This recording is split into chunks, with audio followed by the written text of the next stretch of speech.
Your Fantastic Mind, brought to you in part by Sarah and Jim Kennedy.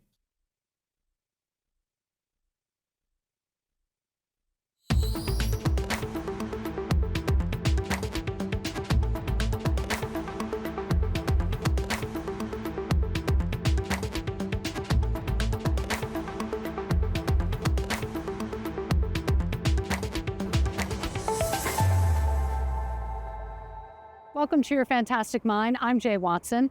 Tonight's episode is about Parkinson's disease, and we're taking you to our collaborators at the University of Georgia, where a leading Parkinson's researcher and his team have come up with a skin test for Parkinson's and a probiotic that releases L-dopa.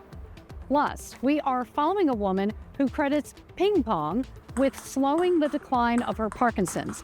And you will want to be there as we follow her to the National Table Tennis Championships in Alabama. But first up tonight, the disease that impacts over 10 million people worldwide, Parkinson's disease, a progressive neurological disease that robs people of movement, independence, and quality of life. 90,000 cases are diagnosed in the U.S. each year. Tonight, we take you inside research tackling one of Parkinson's most common and debilitating symptoms, freezing of gait, a sudden inability to walk that can lead to dangerous falls. Emory researchers are examining a biomarker that may point to a possible cause. I was in the military for 27 years, so I got plenty of shots. Here we go. Retired Marine Lieutenant Colonel Kent Morrison was a longtime leader who is now many years into Parkinson's disease. 7, 8. He is still serving his fellow man. Stand up if you can. By driving 3 hours from his home in South Georgia to take part in a clinical trial at Emory University in Atlanta. There are dozens of symptoms associated with Parkinson's, and this trial is to investigate one of them. Go ahead and have a seat. Freezing of gait. And let me do some calibration work here. My brain says it's time to take a step. Time to move forward. The feet will not comply. They lock. I mean, it's like they're glued to the ground. They lock up hard. So the body's saying, "Let's go," and everything wants to go to the feet. So then I have the tendency to fall if I'm not careful. But that's as simple as it. They just stop working. The brain and the feet cannot talk anymore. Okay, good. Now do this. It's one of the big unmet needs for Parkinson's. We don't understand it. It causes falls, injuries, and as the disease progresses, it gets worse. And we don't have anything for it to help it. Neurologist Stuart Factor is the director of the Movement Disorder Program at Emory. This is where we just look at your balance, so you just stand. In a career that has included 50 studies and more than 300 published papers, Factor's focus right now is on freezing of gait. We found what we think is a biomarker for freezing to actually possibly predict freezing. That biomarker is amyloid, a protein that can misfold and clump together, forming plaques in the brain. Amyloid clumping is a hallmark of Alzheimer's disease, disrupting brain cell function and causing memory loss and cognitive decline. Amyloid changes are also present in other diseases like Parkinson's. We did spinal taps on a portion of our freezing patients to look at markers. And what we found was that amyloid in Parkinson patients with freezing goes up, and in Parkinson patients without freezing goes down. And there was a big difference. It wasn't like a close difference between the groups. Yeah, so you're kind of tapering off, and then Working with J. Lucas McKay, a Georgia Tech electrical engineer who is now the data science director of the Emory Brain Health Center Motion Analysis Laboratory. We can make the computer do that. The two have combined their expertise to take research to the next level. He was able to do a lot of the statistical work that we needed. One of the hardest parts about freezing is it's unpredictable. So when you try to measure it, it's really hard to measure. And you really need technology like this to measure it. McKay is the co-director of the Motion Analysis Lab. We like to say it is a full-body behavioral testing facility. I think it is the only one of its kind in the United States that we use for clinical purposes. Put those right down kind of by your brow. This pilot study is called Flicker and plans for 24 participants. Half of the participants will receive the real thing, and the other half will receive a placebo. They will use it every day for 6 months. You wear headphones, and they wear these glasses, and within the glasses, the light flickers at 40 hertz, and there's clicking in the headphones at 40 hertz. Animal studies have found that being exposed to this light and sound reduces levels of amyloid in the brain. We have them put on the device, and they go get an EEG, and we look to see that the 40 hertz that they're exposed to is actually entraining their brain waves, so that their brain is affected by that. And then they wear the device for 1 hour a day. Hello, how are you? At the beginning and end of the study, participants do blood work, Yes. cognitive testing, You see a turn in a circle. clinical exams with Dr. Factor, I'm gonna measure again, make sure we're at the right spot. and receive EEGs. We instrument folks like a Christmas tree. They're called retroreflective markers. They also spend time in the Motion Analysis Lab. 12 motion capture cameras and 3 simultaneous wide-view video cameras. Doing a series of evaluations or examinations that are measured in a way that is far more precise than the human eye. Basically, there's little spheres covered with 3M reflective tape. We put them all over the body. There's cameras all over the room that project a very specific frequency of light that reflects back into the cameras, and then the software triangulates the positions of the markers. Then we use the positions of the markers to estimate where the body is in 3D space. It's the gold standard of accuracy. Okay, go ahead.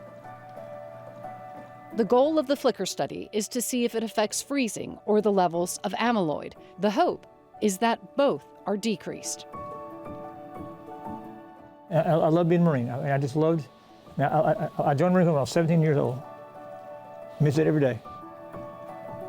I was very fortunate. You know, I didn't have to kill and hurt people. And, you know, I did humanitarian missions. Kent and his wife Christine met in college and have 3 sons.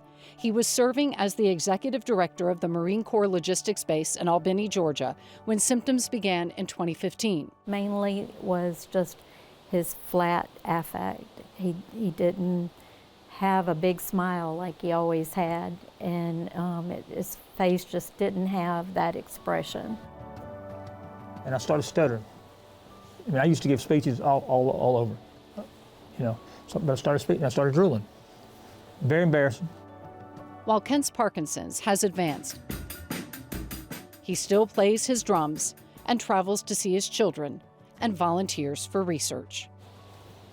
But I've been given so much, therefore I want to give back to help mankind. You feel anything? Yes, sir. Okay, I'm going to start. Kent volunteered to undergo lumbar punctures at the beginning and end of the study. This is when CSF, cerebral spinal fluid, is collected. About 20 cc's. Kent's amyloid levels before and after will be measured. Didn't feel a thing, right? And so will a related neurotransmitter, norepinephrine. What we found was the people with the highest amyloid had the lowest norepinephrine. In Alzheimer's disease, norepinephrine drops and amyloid goes up in the brain. The hope is to create or use existing drugs to boost levels of norepinephrine. So I'm just gonna push these electrodes into the little cap. This is the end of the study for Kent. Since he doesn't know if he had the real flicker or the placebo, he will go home with the real one and use it for several months. Capture started. What researchers are discovering in this cutting-edge motion lab is the most precise way developed to measure human movement, a remarkable blend of clinical expertise, advanced technology, digital innovation, and AI. What gets me going is the idea of using machine learning and things like that to replicate what they do. And I'd really like to take the measurements that we use in the lab and translate them to something you could do in sort of like with a mobile phone. The goal is to create an app that could be used by physicians who could record their patients. Or the primary Doctor could even do a video of the walking. Right now, neurologists do clinical exams using the Unified Parkinson's Disease Rating Scale. The exam covers symptoms like tremor, stiffness, and walking, daily living skills like dressing and eating, and issues like mood or sleep problems. Each symptom is rated 0 to 4, and the scores are totaled to track the progression of the disease over time. What we like to do with the data in the lab is to look at one domain at a time and measure it very precisely, and then train a computer to look at it. We can use AI, ML to basically take a recording like we have in the lab and turn it into one of those scores that the neurologist does. Kent Morrison is living with a disease that is a relentless thief, but he doesn't see it that way. This was his answer when we asked him how his life is today. It's perfect because I tell myself it's perfect. I make it perfect.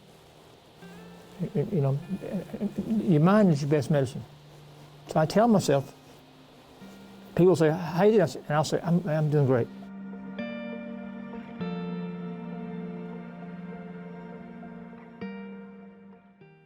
From Emory in Atlanta to our neighbor and research collaborator in Athens, the University of Georgia. Researchers there are developing a new way to make diagnosing Parkinson's easier and to make dosing medication more seamless. In a lab filled with PhD students, we're trying to mimic what's happening in the brain, and neuroscientists, that's what spreads the disease. Research is underway that could have a profound impact on Parkinson's patients when it comes to diagnosis and treatment. Well, that'll be a big challenge when it comes to biopsies. So that's what these students are reproducing that in the lab. An internationally renowned Parkinson's researcher, Anumanta Kantasamy, was recruited to the University of Georgia in 2021. So that's kind of intrigued me. To establish and lead the Isaacson Center for Neurological Disease Research, named for the late Georgia Senator Johnny Isaacson, who was diagnosed in 2015. The L-dopa is a gold standard treatment. It was discovered 1960s. In Parkinson's, the brain slowly loses dopamine-producing cells. Dopamine is what helps control smooth, coordinated movement. Its loss leads to symptoms like tremors, stiffness, and slow movement. The medication levodopa, also known as L-dopa, replaces dopamine lost in Parkinson's disease. It is taken multiple times a day and usually works well for several years. The challenge with the drug is very, what we call is the half-life is very short. So it's short-acting? Yeah, short-acting, and the decay is fast. The dose goes away quickly within 3 to 4 hours. Kantasamy and his team tackled a very real issue in the Parkinson's community. And then they just go for grinding. What happens after several years when L-dopa is not as effective? Every time you take a dose, plasma level, brain level goes up, comes down. Then again, take another one, goes down, comes down. The brain wants everything in homeostasis. Parkinson's disease continues to damage dopamine-producing cells in the brain, so that years into the disease, there are fewer cells to convert levodopa into dopamine and store it for release. In addition, the effects of levodopa aren't lasting as long, requiring more frequent doses. Off times happen when symptoms return before the next dose kicks in. There can be increases in involuntary movements called dyskinesia and freezing episodes. Our goal is to make an engineered live biotherapeutic product. That's essentially like a microbiome, like a bacteria, a probiotic, that has been engineered to produce a drug molecule. Kantasamy and his team have created a levodopa-producing probiotic. And in this plate, we have streaked bacteria onto it. That would be taken once a day and would provide a steady release of L-dopa. Using E. coli Nissl, a beneficial bacterial strain known for its probiotic properties and often used in supplements and treatments for gut health, the team created the L-dopa producing probiotic. And put a gene that makes the L-dopa. So we insert it into the bacteria's gene, then won't recognize them as a foreign gene. And from one single colony, we're able to get a nice, dense culture because the cells multiply, they replicate. This bioreactor essentially, it makes cells. We can grow up to 10 liters at a time, and we let it grow, let it ferment inside of it for up to 12 hours. Tucked inside the probiotic, once digested, L-dopa is released from the gut for 24 hours at a continuous, steady rate. But our surprise, it worked really well, better than we thought. This test is called the balanced beam test. Right now, the research is in animal models, and the results are stunning. This is constantly producing L-dopa, but when we give it to the mice, these cells will continuously produce the L-dopa, so the animals get this sort of anti-Parkinsonian benefit, and they are essentially back to almost like close to being as normal as possible. Here's a mouse with severe Parkinson's symptoms. They have like slight gait issues, they're walking slower, they don't know what to do, and that is all part of the dopamine process. This is a healthy mouse. And here's a mouse who has received the probiotic. The researchers precisely measure every step. So you can see that the animals, as they're walking across, it's picking up each of the paw prints, which we have classified. And we can obviously control the speed here so the animals can walk at a normal pace. And you can see his paw prints. So when could this probiotic be used by Parkinson's patients? I think we would like to see at least next 5 years.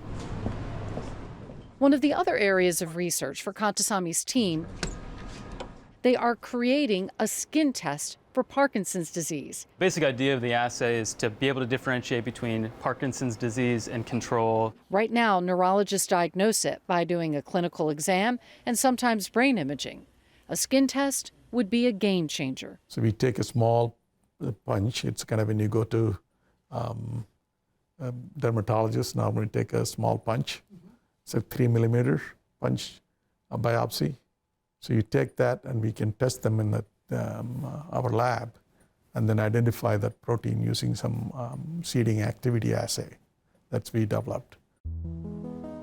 Emory University is part of the Michael J. Fox Foundation's Parkinson's Progression Markers Initiative, a biomarker study that began in 2010. In 2023, the Fox Foundation announced a huge breakthrough, that a protein called alpha-synuclein could be identified by examining spinal fluid in patients. In people with Parkinson's, this protein can misfold and clump together abnormally in the brain, where it can accumulate not only in spinal fluid, but it can also build up in skin cells. That accelerates the protein aggregation that happens in the misfolded alpha-synuclein. Skin tests done by Kantasami's team from Autopsy showed 93% accuracy in predicting if that person had had Parkinson's disease. Skin tests in living patients have a slightly lower accuracy rate. Currently about 80% accuracy, so we want to get up to 90%. So that's what the reader... By looking for abnormal alpha-synuclein protein in skin cells, these tests offer a simple, non-invasive way to detect Parkinson's early, even before symptoms appear. Kantasami hopes it's in wide use within 5 years. Sometimes it's out-of-the-box idea that works. That's what makes a great science and discovery. And that's why this job is so exciting. It's stressful, but at the same time in a good way, good stress.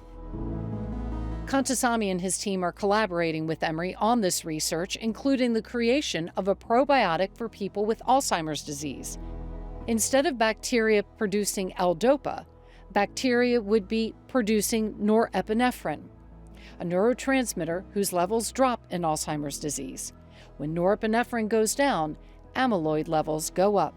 The hope is that boosting norepinephrine could decrease amyloid levels.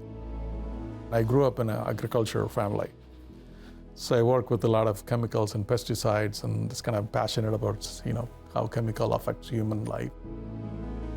From the time he learned how pesticides and chemicals could increase the risk of developing Parkinson's disease, this has been Kantasami's passion. First, as a neurotoxicologist, understanding how external environmental chemicals affect the brain, and now as a Parkinson's researcher, figuring out what he can do about it. Some people think that, it's an idea is not going to work. We ask that question, unless you test it, how do you know?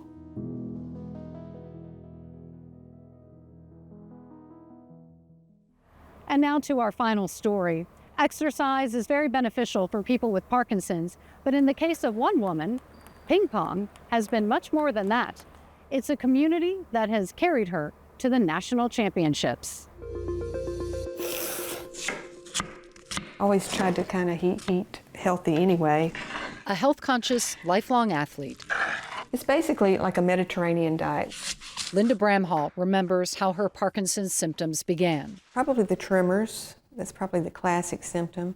I had tremors in my leg and then in my hand and arm. Another thing that I have is they call dystonia, and it's like a tightness of the muscle. And I have that in the left arm and hand, and just kind of, it's just like if you get a real tight grip and you can't let it go. Sometimes it can be, almost like a violent kind of a shake. At 67, 6 years into the disease, medication controls her tremors.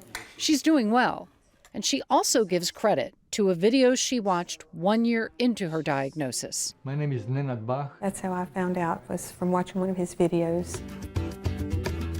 If I had another life. Nenad Bach, a Croatian musician diagnosed with Parkinson's, had found something that helped him. He had Parkinson's, and he had not been able to pick up his guitar and play again or perform. Probably after maybe a year, or I think is what he said, of playing table tennis, he started being able to perform again. Bach helped to found Ping Pong Parkinson, a nonprofit to help people with Parkinson's through ping pong. There are chapters around the world, including 9 states in the U.S. And Linda Bramhall plays at the only Ping Pong Parkinson chapter in Georgia, the Atlanta, Georgia Table Tennis Association at Lucky Shoals Park in Norcross. If I hadn't seen his video, I would not be here probably. It has helped me to stay more mobile. It's helped with balance, coordination, reflexes, just a general overall sense of vitality, I think. When you have Parkinson's, and especially if you look at people with Parkinson's, you feel frail and you can feel weak, I guess. But playing ping pong or table tennis, is what a lot of people call it, it's kind of the exact opposite of being frail and weak. 17-year-old Ryan Dong and a friend whose grandmother was diagnosed with Parkinson's approached the head of Atlanta, Georgia Table Tennis, Brian Crisp, to ask if he could host a chapter for Ping Pong Parkinson. We started the organization and we obviously came to Brian hoping for a ping pong facility place, and he graciously allowed us to use his facility for no charge. As you know, about 2 years ago, we started the Ping Pong Parkinson's Atlanta branch. It's a lively place. Anywhere from beginners up to about intermediate. But over here you find the very experienced players. I've got people from France, Poland, and Russia. The 2 days a week the association rents the gym, it is packed. You make friends. I've made a lot of friends in table tennis. It gets very competitive. No! So when you tighten, your shoulder will go up. You don't want that. You want to loose, you just elbow. Linda plays with coaches and friends and other people with Parkinson's. Ping pong is thought to be beneficial because it's a combination of aerobic exercise, hand-eye coordination, balance, cognitive stimulation, and social interaction. While exercise is recommended for Parkinson's patients, certain sports have grown in popularity, such as non-contact boxing and even dance. All right, everyone, when you get a chance, grab a partner and start dancing. We featured research about how learning tango is beneficial for Parkinson's patients. Am I messing up too much? No, we're doing great. Oh, he's an exceptionally good player. Linda and her significant other, Emil, play in their basement. He has played for probably 40 years. He's done some coaching in the past, so he knows how to teach. She's worked tirelessly to improve her game. I'm getting a lot of work on coordination, reflexes, balance. Back at the Atlanta, Georgia Table Tennis Association. Linda Bramhall. Linda's going to be playing in the Parkinson's of America event at the U.S. Nationals in Huntsville next month. And Linda, AGTTA is proud to sponsor you for your trip. Linda is heading to the USA Table Tennis Nationals in Huntsville, Alabama to compete in the Parkinson's of America Championship. She's got some tough competition. I know several of the people that are in it. and they're hard players. Linda didn't take up ping pong with thoughts of being a champion. She did it to try to slow a progressive disease. And there's no question I would probably have progressed with my disease a lot faster if it weren't for ping pong table tennis. As for that tough competition awaiting her at nationals, Linda keeps playing the sport that has helped her, practicing in her basement and at the gym. You know what it's like, I guess, being kind of a Southern woman. You're supposed to be nice and not mean to people, and it's kind of hard to make yourself be kind of aggressive and go for the kill shot. So kind of had to gradually work my way up to being that kind of a player. Linda is playing Bob Bolander from Alabama. He's a bit of a legend in the Parkinson's division, and Linda has never beat him. You said 4-4. He beat her twice while using a walker. With Emil coaching, Linda gains momentum. 5-6. They are playing best of 5 games. Whoever gets to 11 first by 2 points wins the game. 11-9, game a match to Linda. For the first time, Linda beats Bob in 4 games. Now to the final.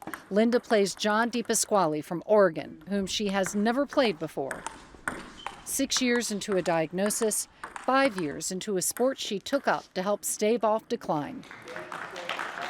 Linda wins, beating John in 3 games, becoming the Parkinson's division champion at nationals. This is the first tournament I've ever seen you play. Linda's daughter and her family are there. This is awesome. I couldn't even sit down. I was like stressed out. Oh, appreciate it. So, well, all your support meant a lot. She's the champion, a humble one. I thought I would probably choke. We asked how it felt to win. I'm trying to figure that out.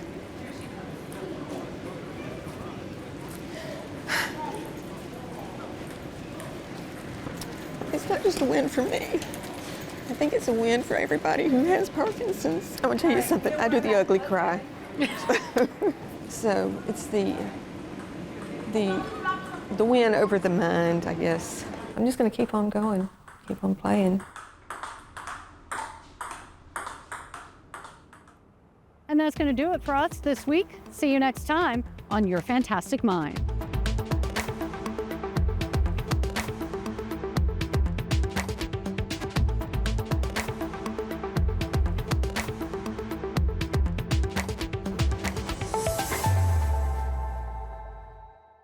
Your Fantastic Mind, brought to you in part by Sarah and Jim Kennedy.